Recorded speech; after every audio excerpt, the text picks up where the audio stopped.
How's it going, everybody? It's Pilot Family. We are back with another FPL video, and today we're talking Game Week 2 captaincy picks. We got Riyad Mahrez over my shoulder here as potentially a major captain for some of you that decided to go with him in Game Week 1. Obviously, City not very impressive in Game Week 1 versus Tottenham, but they do play Norwich at home this week, so maybe they make it on our captaincy list, maybe they don't. You'll have to find out. If you are enjoying these types of videos, as well as all our FPL videos, just leave a like on the video, subscribe to the channel if you are new, and turn those notification bells on so that you can get the content as soon as it is readily available. Drop us a follow over on Twitter and join our Flames Recruits League. It is in the Twitter bio as well. And lastly, give us a follow over on Twitch so that you can join us for our FPL preview and deadline streams. We had our preview stream last night at 7 p.m. EST, and we will be having our deadline stream 1 hour before the FPL deadline on Saturday, so make sure to join us for that. There's a pinned comment down below that you can check out for all the details on that. So without further ado, let's check our partners for the season, Fantasy Football Scout. We have partnered up with Fantasy Football Scout for this coming Fantasy Premier League season, and they're giving you an exclusive offer. Use the link down in the description to get 20% off your Fantasy Football Scout membership. It gives you access to the exclusive members area, which has new tools such as the 3-player comparison tool, as well as some old favorites such as the Rate My Team tool, the Season Ticker, and my personal favorite, the fully customizable stats tables, which you can share among other Fantasy Football Scout members, powered by Opta Stats. Use the link down in the description below to get 20% off your membership today. Sign up now. So the first team we have on our list is the one that is pretty good when they have home fans. That is Liverpool. They are at home to Burnley this week. Now, the last time they did play at home, it didn't go down well for them. This is what caused them to go on a bit of a spiral for games at home. Burnley was one of those where Ashley Barnes had a very late penalty and they won 1-0 versus Liverpool. And it was very unprecedented because they hadn't lost at home in the Premier League in over I think it was 1,200 days or something crazy like that. It was a bit insane. So Liverpool, I think, have the best shot at getting returns in this game. Burnley, if we look at their stats just for the last game week alone, which is under the last 4 column that you see above me, 12 shots conceded inside the box. That's quite a lot. Second most in the division for just last game week. Obviously, it is only a sample size of 1, but it is still quite a lot of shots. And 3 of them were big chances, 2 of which they conceded to the likes of Brighton.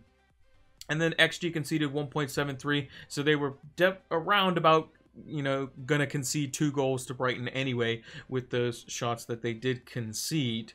But if we look at the key members there, we have Diogo Jota, Sadio Mane, and Mo Salah. Sadio Mane is actually not 8 million. That's an incorrect printout on the graphic. He's 12 million, 0.5 million less than Salah. I wish he was 8 million because then we'd have a fantastic decision on our hands.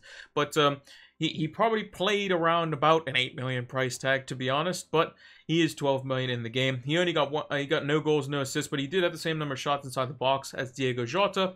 However, both of Jota's shots were big chances, and he was able to score from one of those. He had 0.39 XGI, so again, that is, exceeding his XG, which is fantastic for him.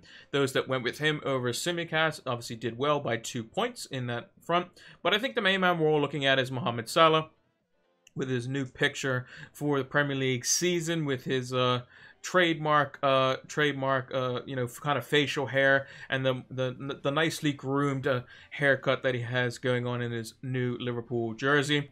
He got 1 goal, 2 assists, so a fantastic start for Salah, picking up 17 points. 4 shots were inside the box with a 0.62 XGI, so he was expected to only be involved in 2/3 of a goal or an assist, and he got 3 of those combined goals and assists, so definitely doing well for him there. And the most shots inside the box out of all the members that you see on the screen here. But yeah, I think Salah is definitely good value at home. The fans are going to be back in full for the first time in a Premier League game for, I think, around 18 months. So Salah is definitely going to be up for that. He tends to do his damage at home historically. He just has a little bit of a blip against Burnley, though, on occasion. He only has scored 1 goal in 7 matches versus Burnley in the Premier League. So that could be a bit of a, kind of a swaying point when looking at the captaincy this week. But I just think keep it simple. Salah at home. He's come off a goal and 2 assists. He could easily score at least 1 or 2 versus Burnley as well, who conceded 12 shots inside the box to a Brighton team. So imagine what Liverpool can do to them as well. And obviously the fans, big factor. Anfield probably missed them the most out of any team last season, in my opinion, just because of the the atmosphere at the beginning of the game. So I think that they're definitely going to want to put on a good show for the fans, and I think Salah could be at the forefront of that. So he's currently my team captain at the moment, and I don't think I'm going to see that changing to anyone else. But there may be a certain Manchester United player that we may be looking at, as they also have a pretty good fixture for Game Week 2. Now, Manchester United did very well in Game Week 1, getting 5 goals to the good and only conceding a bit of a worldie to the likes of Luke Ayling, who kind of ruined the show for the clean sheets. But all the 3 players on the screen you saw were heavily involved. Paul Pogba played on the left-hand side in the front 4 and got himself 4 assists, which apparently isn't good enough for Graham Souness. He needs to be doing that every game because he cost £100 million. Well, he only costs £89 million, which isn't £100 million. And if you did that, you would be getting around like 150 assists a season in the Premier League. So I don't think that's probably possible. So yeah, I think that was poorly worded by Mr. Souness. I think he just means he needs more consistency at a Paul Pogba. But he definitely showed his quality, sporting his France kind of tributed haircut, as it were, as he often does. As well as Mason Greenwood getting himself a goal, playing as the number 9 in this game as well. 1 shot, 1 goal, low XGI of 0.27. You're going to see that quite often from Mason Greenwood. And then Bruno getting 3 shots inside the box. 3 goals. I mean, the finishing was absolutely excellent from Man United. And they are going to St. Mary's this week to play against Southampton, who were also up there in terms of bad defenses. 11 shots conceded in the box in just the 1 game that they played versus Everton. 3 big chances conceded, which was also tied second as well. And they should have conceded just over 2 goals versus Everton. They end up conceding 3, which means if United's finishing is on point, they could be scoring 4 or 5 in this one as well. I think that Mason Greenwood is definitely a captaincy shout for this one if you wanted to go for him as more of a differential side of things. I think the fixture is good enough, and I think he will start. I think that Bruno Fernandes is also good value here as well, because I think he's going to be on some set plays alongside Luke Shaw, and that I think Southampton, without the likes of Vestergaard, could be a little bit weaker at the back defensively. I also think that Paul Pogba is someone who's also risen in price. I believe Bruno has as well, but I've left him there at 12 million. I can't remember if he has risen in price. I think he has to 12.1. I think they rose at the same time. Who is somebody that I think could easily play in the double pivot in this game as well. Southampton are not going to be as, all over the place like Leeds, where Leeds are, require probably Fred McTominay, I would think. But you may be able to get away with Paul Pogba in the midfield too. Now, if he plays on the left again, I think you're going to see more, performances like he had versus Leeds. And I think he should have scored as well. And I think if he continues to perform like that, him and Bruno could be the double up that we go for later on in the season when United have a fantastic run for, I think, for like 13 game weeks straight or something crazy. But if you also look at the XGI numbers, Bruno Fernandes, 3 goals, only 0.72 XGI. Paul Pogba, 4 assists, 0.73 XGI. So not really too much in it, but some fantastic finishing by the United boys. And I think that Southampton is definitely one of the weaker teams in the division. And I have them tipped in my Premier League preview video to go down, actually.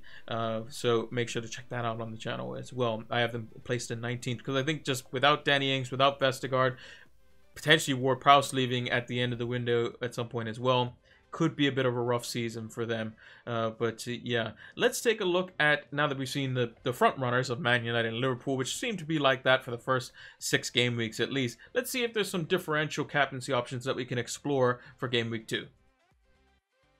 Now, the two teams that I've gone with here are Manchester City and Aston Villa. I think City have a bit more of a plethora of players that you can choose from. The two that we've chosen to highlight here is Riyad Mahrez and Jack Grealish, two players that are most likely going to start in the forward line or in the midfield in some way, shape, or form. We saw that Ilkay Gundogan at the end of the game was holding his shoulder. It's believed that he may have a bruised shoulder of some kind. There was some injury there, so he may not be ready for this Norwich game. So if you did start with him, I would keep a lookout for the press conference to see what Pep says, although he typically doesn't say too much. But I think Grealish is definitely, he costs £100 million. He should start every game. But Grealish had 3 shots inside the box. He did play decently well, 0.30 XGI, so not really much off that, at least for only a sample size of 1. Riyad Mahrez as well only had 1 shot inside the box, but typically Riyad Mahrez scores a lot of his goals just outside the box too, so 0.55 XGI, so he was definitely involved and may have been slightly underachieving if you think that he's supposed to exceed his XG. He was just over a half a goal or an assist in that one versus Spurs, but they do have a very, very good fixture. Norwich at home, can't get any better than that. Norwich conceded 13 shots inside the box, which was most in the division, tied most for big chances conceded, and should have conceded around 1.5 goals. Liverpool ended up scoring 3. Now, the thing that concerns me about City is the, kind of the guy putting the ball in the back of the net. So you have fantastic players like Grealish, like De Bruyne, like Mahrez, like Sterling, all of these great players, but you need someone to put the ball in the back of the net. If Gundogan's out, who's going to be doing that, to be honest? Ferran Torres, maybe? He didn't look like he was very much involved in the game versus Spurs. Maybe a weaker defense in Norwich might be able to go for that as well. So Torres isn't on the graphic, but I think he could also be a good differential shout as well at 7 million. And then the other differential captain I have, just the one player from Aston Villa in Danny Ings. And he's going up against arguably the worst team from game week 1 defensively, and that was Newcastle. They conceded the second most shots inside the box with 12, but they conceded 6 big chances to West Ham and should have conceded around just over 3 goals, and West Ham ended up scoring 4 as well. So I think that Ings could definitely be one to get involved, way more involved than what he was versus Watford. As you can see here, 0.80 XGI, but that only came from his 1 shot inside the box. That was the penalty, smashed down the middle and went in the back of the net. So I think he's got to be a little bit more involved. I think Leon Bailey starting from the beginning could help him out. I think the likes of, McGinn, when he makes runs forward, can help out as well. I think Watkins being back in the team in a front 2 potentially, in a 4-4-2 or a 3-5-2, could change things up and allow more service for Ings as well. Because I think they just didn't get the ball to him at all during the first game of the season. Albeit it was against Watford, newly promoted. They had the fans there. They were going to be right up for it, just like Brentford. So I wasn't totally shocked that Villa lost. Definitely undervalued Watford's quality coming into this season. I actually have them 18th, I think, in my Premier League table. Maybe I need to reassess that. But I think Ings can definitely do well versus Newcastle. They definitely look shaky at the back. The home fans were able to get them going attacking-wise, but couldn't stop the 4 goals going in their net defensively. So I think Ings could also be a good differential shout as well. But let me know what you think in the comments down below. Who's going to be your captain this week? I'm going with Mohamed Salah, and it's probably not going to change all the way up until the deadline. I think he's just going to be too good for Burnley. Fans at home, Anfield, what's not to like about that? And that's going to do it for our Game Week 2 best captaincy picks. If you have been enjoying the videos, make sure to give this one a like, subscribe to the channel if you are new, and turn those notification bells on so that you can get the content as soon as it is readily available. Drop us a follow over on Twitter if you want to keep up to date with all and any FPL news. I've been retweeting price changes, something I completely forgot about until a couple of them came through, like Salah, not Salah, Fernandez and Simicast. I hope Salah goes up in price. That would benefit us all, I would think. But then there's also price drops as well, so we got to keep an eye out for that. So I'll be retweeting that as soon as I get them available to me, as well as give us a follow over on Twitch so that you can see when we go live for our preview and deadline streams. We will be doing a deadline stream this Saturday. I believe it's 5 AM EST, which is 1 hour before the FPL deadline. There'll be a pinned comment down below to give you all the details on the start time on that. And lastly, use the link down in the description for 20% off your Fantasy Football Scout membership. I believe the offer runs out on Sunday, but even if you don't get it in time, it's a fantastic offer. I think it's only £20 for the entire year. It's a tool that I use the members there to a great extent. You see a lot of the data comes from it in these videos, so make sure that you check it out. Get that membership, and it'll help elevate your FPL game. Thank you all for watching, and until the next one, take care.